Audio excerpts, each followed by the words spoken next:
My 9-year-old son won't stop screaming in his room. When I found out the reason, my heart dropped. It was a typical Friday evening, and I was in the kitchen preparing dinner for my family. My wife, Laura, was in the living room grading papers, her life as a middle school teacher seemingly never ending. Our 9-year-old son, Jason, was in his room, playing with his action figures.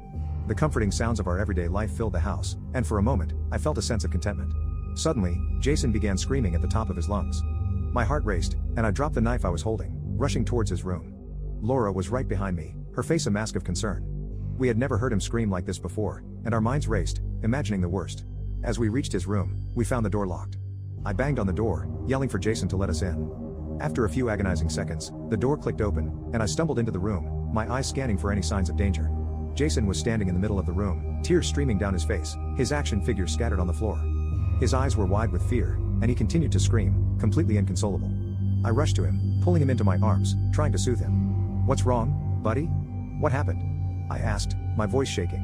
Between sobs, Jason managed to choke out, "I saw something terrible, Dad. It was in the corner, watching me." Laura and I exchanged a worried glance, both of us unsure of what to make of his words. We searched the room, looking for any signs of an intruder or something that could have terrified him. But there was nothing there, just the remnants of a normal day's play. I knelt down in front of Jason, trying to catch his gaze. "Can you tell me what you saw, buddy? We're here to help." He hesitated for a moment, then whispered, "It was a shadow, Dad." But it wasn't just any shadow. It had eyes, and it was watching me. A chill ran down my spine. I wanted to believe it was just a figment of his imagination, but I couldn't shake the feeling that something was amiss. Laura and I decided to let Jason sleep in our room that night, hoping that being close to us would help ease his fears.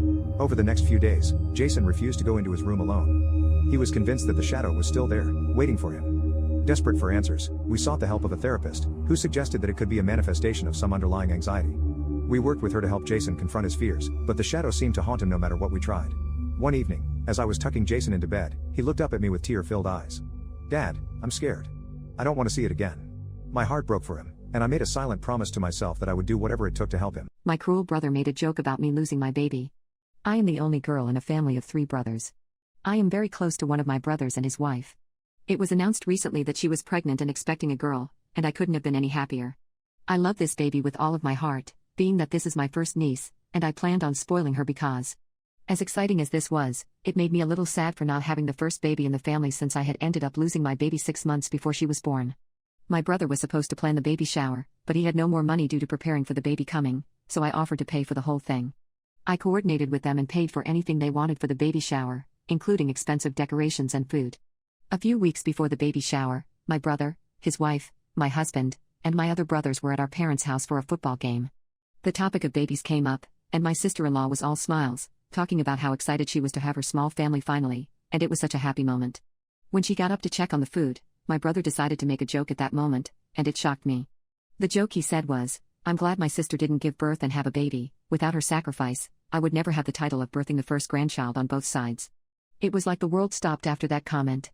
My other brothers didn't say anything, and once my sister-in-law returned, he went back to being the perfect husband while I had to sit there in pain, trying not to spoil the mood.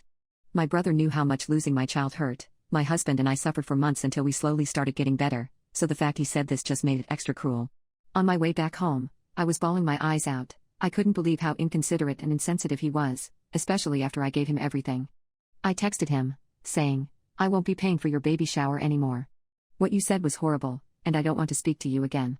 Instead of apologizing for what he said, he flat out accused me of being a jealous bitch and how I was the a-hole for making the baby shower all about me.